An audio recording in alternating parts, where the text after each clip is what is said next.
Faire progresser constamment les soins et l'efficacité des systèmes de santé, c'est l'ambition de MedTech Europe, l'association représentant l'industrie européenne des technologies médicales. Dans l'industrie médicale, 80% des technologies passent par les marchés publics, avec des règles fixées par la directive européenne relative à la passation des marchés publics transposée dans la loi française.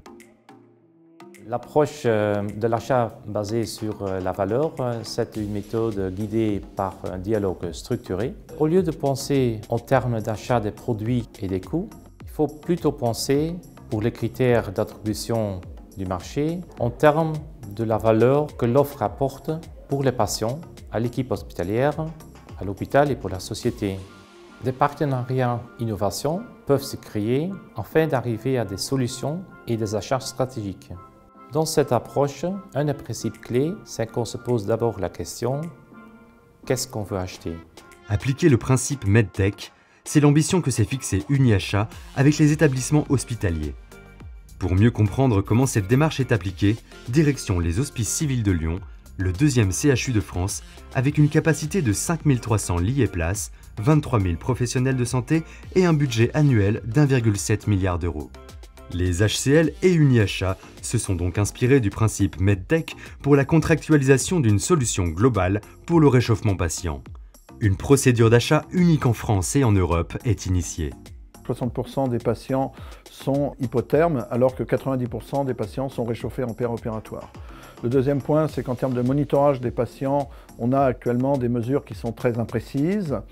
Et le troisième point, c'est qu'on n'a jamais réussi à standardiser des prises en charge de nos patients en ce qui concerne la prévention de l'hypothermie. Il y a une solution globale, effectivement, et il faut profiter de la réflexion de la Société française d'anesthésie-réanimation qui a émis donc des recommandations de bonnes pratiques sur le sujet de l'hypothermie en 2018, qui recommande effectivement une solution globale tout au long du parcours du patient, c'est-à-dire qui démarre de l'arrivée du patient dans les unités d'accueil jusqu'à la sortie du patient après la salle de réveil, en passant par le péri-opératoire, et une prise en charge qui est multifactorielle, c'est-à-dire qui repose à la fois sur des couvertures à air pulsé, sur le réchauffement des fluides, sur un monitorage adapté. La cible, clairement, c'est une température supérieure à 36,5 degrés, tout au long de son parcours. Les bénéfices pour le patient de sortir du bloc opératoire à normotherme vont être sur la durée de séjour. Le patient restera moins de temps en salle de réveil et il sera beaucoup plus à l'aise, beaucoup plus confortable. À l'arrivée en salle de réveil, on mesure la température du malade par température soit tympanique, s'ils sont déjà réveillés. S'ils sont encore endormis, souvent on va avoir soit des sondes thermistance œsophagienne, soit vésicales, qui vont nous permettre d'avoir une température centrale du malade.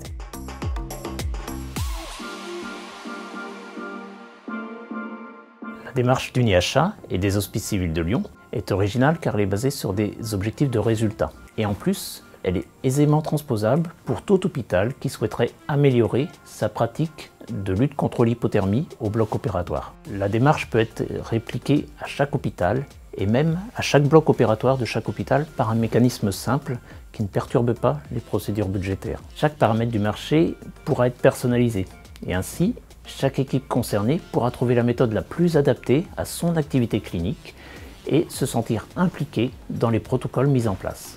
Contrairement à ce que nous faisons habituellement, nous n'avons pas noté les dispositifs proposés.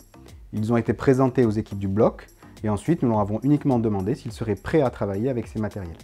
Notre objectif global commun n'est pas que théorique. Il est demandé aux fournisseurs de s'engager sur un taux minimal de patients normothermes. Et ce taux, qui est donc contractuel, sera ensuite utilisé pour moduler le paiement en fonction de la performance atteinte.